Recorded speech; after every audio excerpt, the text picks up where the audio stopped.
say they are talking with 2 people of interest in this case. Customers and former employees of the store say incidents similar to this have happened before, and they worry for the owner's safety. And I warned them when I was in there again 2 weeks ago.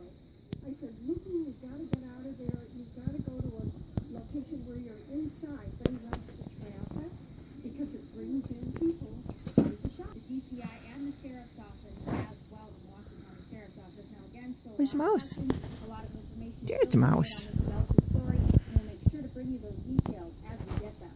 Reporting live from Fox Point, Mr. Kastner, Fox 6 News. Mr. Thanks in our news from overnight. 4 people rescued from a boat near the Art Museum in Lake Michigan. Officials say a 25-foot vessel hit the breakwater at 35 miles per hour. 3 people on board were hurt. Everyone was transported. Where'd you go? To Coast Guard rescue boats. Kitten. When we got on scene, we took all 4 people off. 7 were seriously injured, leading with the last person who was not injured. And once we got them on board, we transferred 2 more of the firefighters on board with us to help treat them. Police are investigating whether alcohol. Where's Mouse? Officials say the injuries seem to be non-life-threatening. 704, a man accused of killing 2 women and stuffing their bodies in suitcases finds out today if there is enough evidence to stand a trial. Yeah, earlier this month, investigators charged Stephen Zealous with homicide. Prior to that, though, the former West South County.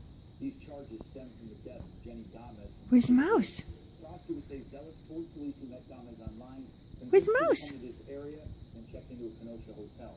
Zealous says he killed Kitten. Gomez in a sexual bondage encounter. Meanwhile, Zealous telling investigators he also killed Laura Simon Did you get it? in a similar encounter. Did you get the mouse?